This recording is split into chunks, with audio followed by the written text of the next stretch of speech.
पारसी अपने मुर्दे गधों को क्यों खुला देते हैं?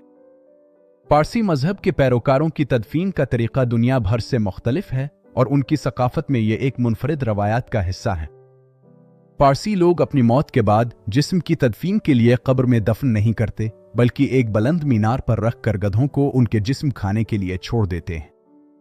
इस तरीकाकार को ऊढूनिगा ऑथेंट्री कहा जाता है। इस मीनार को मयार्न खामोशा टावर ऑफ साइलेंस कहा जाता है।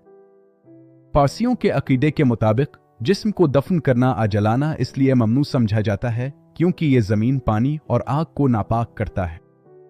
लिहाजा जिस्म को किसी सतह पर रखकर गधों को खाने के लिए छोड़ देना इस बात की अलामत है कि कुदरती कुव्वतें जिस्म को वापस ले लेती हैं और ये इस बात को यकीनी बनाता है कि ये अनासिर नापाक ना हो।